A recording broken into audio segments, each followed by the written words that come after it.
So our very first question is in regards to CheckDB when you're mentioning people who are colorblind.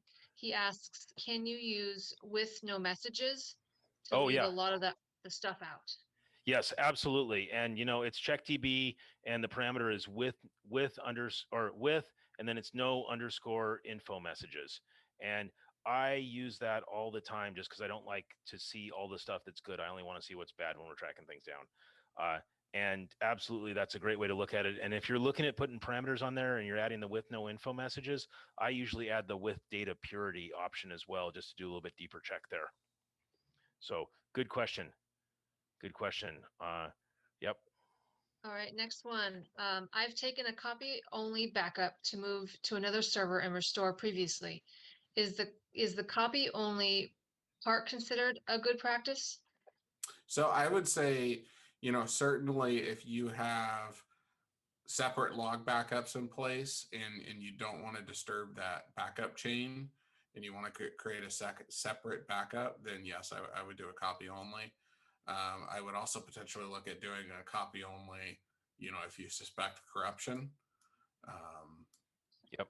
Both can be good. So I would say yes. Now, the key there is that the copy only is one that's taken out of the normal sequence. If your normal sequence, you should never be doing that. But if it's something that's just to go and put it on a dev server or try it out, absolutely. Yeah, like Derek said there. Okay. Yeah, and then you also need the copy only if you have a sequence and then you're doing a separate like VM level backup. Yep. All right. All right, next one. For people who want to learn how to deal with database corruption, do any of your challenges include step-by-step instructions? Oh, yes. Now, the way that that's a great question. So the database corruption challenge, it's 10 different corrupt databases over 10 weeks, and they range in difficulty from medium to devilish. And with them, the way it's presented is here's the problem, you go and fix it. And then we don't give any of and as long as you don't click one of the solution links, you have a chance to go attempt it with just what you know. But if you don't know where to proceed, on most of the corruption challenges, we had at least one and typically 2 or 3 solutions provided. Generally, I had my solution of how I would fix it. And then we also had the solution of whoever won the corruption challenge that week. And I think that I saw Randolph West listed on the call. He's got a couple of weeks where he won it that are listed there with his solution. So, and in the solutions, it goes through step by step, every little step of the way, everything you had to do to fix it. Yep. All right. Last one. It says, don't panic is a key point. So what technique can be used to fix SQL Server metadata corruption? So I assume when you're saying metadata, that would be the like the system tables and the part that describes the database. And yeah, that's a really, really tough spot to be in. And we've dealt with a number of those. And frankly, it is really challenging to fix any of those system tables or the parts of the SQL Server that start up. And there's a lot of different ways you can do that. I mean, we've seen some where the boot page of the database is destroyed and the database won't come online because of that.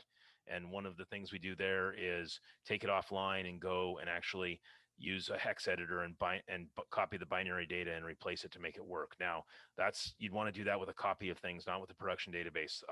The other thing that we do that's more common on the repair is extract what we can and then put it into a brand new empty database. And if you've got a way that you can script out the whole database and create a new empty database and move things over, that's one way to try it.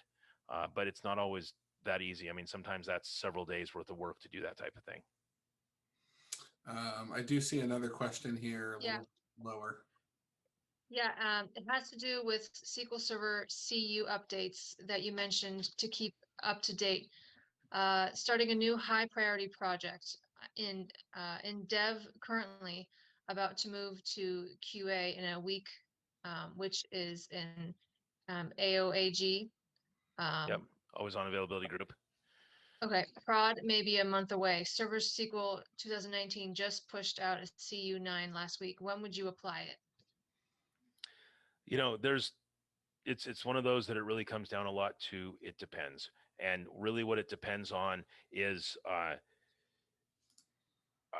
how long, usually a week. I mean, I would be fine putting that into your your dev, or maybe your QA system. But usually I let it go a little bit longer before I put it on a production system. Now, Yeah, and I think because you said it's about to go into QA, if that's a separate QA step before it goes live, yeah, I would probably throw it on QA, and by the time you get it live, it will have been out, you know, at yep, least at least 3 weeks probably. yep. And that being said, I mean, I did an upgrade over the weekend, and it was one that hadn't been upgraded in 4 or 5 years, and I put CU9 on it for. No, it wasn't CU9. It was, no, I'm mixing it up. But I put in the freshest one for SQL 2016.